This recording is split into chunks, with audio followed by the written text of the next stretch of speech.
ጤና ይስጥልኝ። ይህ ግሎባል ዴይሊ ኒውስ ነው። በአገራችንና በዓለም ዙሪያ ትኩረት የሳቡ የዕለቱን ዋና ዋና ዜናዎች ይዘን ቀርበናል። እኔ ቤቲ ነኝ። አብራችሁን ቆዩ።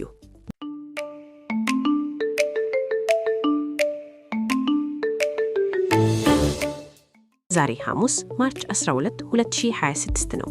በዛሬው የዜና እትማተኝ የኢትዮጵያን አዲሱን የባህር በር ዲፕሎማሲ እርምጃዎች፣ በቀይ ባህር ቀጠና ስላለው የጸጥታ ሁኔታ፣ በዓለም አቀፍ የነዳጅ ገበያ ላይ እየታየ ያለውን መዋዠቅ፣ እንዲሁም አፍሪካ በሰው ሰራሽ አስተውሎት ወይም AI ቴክኖሎጂ እያስመዘገበች ያለውን አስደናቂ እምርታ በስፋት እንመለከታለን። አብራችሁን ቆዩ።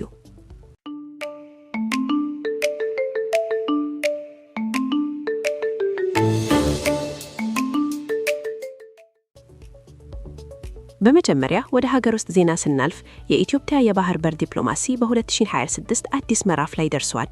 መንግስት በቀጠናው ከሚገኙ አጋር ሀገራት ጋር የጀመረው የጋራ ወደብ ልማት ስምምነት ወደ ትግበራ ምዕራፍ መሸጋገሩ ተገልጿል። ይህ ስምምነት የኢትዮጵያን የገቢና ወጪ ንግድ ከማሳለጡም በላይ በቀጠናው የኢኮኖሚ ትስስር እንዲጠናከር ትልቅ ሚና እንደሚጫወት የዘርፉ ተንታኞች ይገልጻሉ። የኢትዮጵያ የባህር ኃይልም የንግድ መርከቦችን ደህንነት ለማረጋገጥ ዘመናዊ የክትትል ቴክኖሎጂዎችን ማስተዋወቁ ዛሬ የተሰማ ትኩስ ዜና ነው።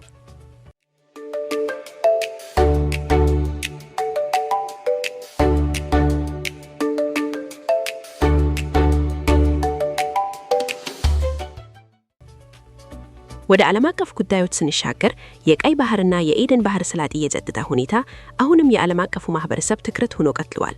የንግድ መርከቦች ላይ የሚሰነዘሩ ትንኮሳዎችን ለመከላከል ዓለም አቀፍ የባህር ኃይሎች ጥምረት አዲስ ኦፕሬሽን ጀምሯል።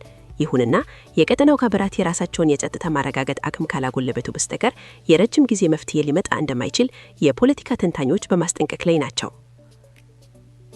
በኢኮኖሚው ዘርፍ የቀይ ባህር ውጥረት በዓለም አቀፉ የኢነርጂ ገበያ ላይ ቀጥተኛ ተጽዕኖ እያሳደረ፣ ዛሬ ጠዋት የወጡ መረጃዎች እንደሚያሳዩት የነዳጅ ዋጋ በበርሜል ጭማሪ $3 ጭማሪ ያሳይቷል። ይህ የዋጋ ንረት በአውሮፓና እስያ አምራች ሀገራት ላይ ስጋት የፈጠረ ሲሆን፣ በሌላ በኩል ግን ታዳሽ የኃይል ምንጮች ላይ የሚደረገውን ኢንቨስትመንት በከፍተኛ ፍጥነት እያሳደገው ይገኛል።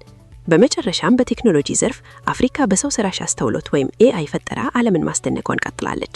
ዛሬ በአዲስ አበባና በኪጋሊ በጋራ ይፋ የተደረገው አዲሱ ፓን አፍሪካን AI ሞዴል ከ100 በላይ የአፍሪካ ቋንቋዎችን በከፍተኛ ትክክለኛነት መተርጎምና መተንተን ይችላል።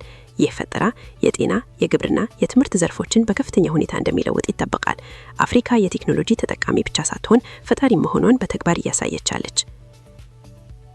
ለዛሬ ያዘጋጀሁላችሁ አብይ መረጃዎች እነዚህ ነበሩ። ዜናው ጠቃሚ ሆኖ ካገኛችሁት ፖድካስታችንን ሰብስክራይብ ማድረግና ለወዳጅ ዘመዱ ማጋራት አይርሱ። ተጨማሪ መረጃዎችን በስፖቲፋይ ሚዲያ ገጾቻችን ላይ ያገኛችኋሉ። እኔ ቤቲ ነበርኩ። መልካም ቀን።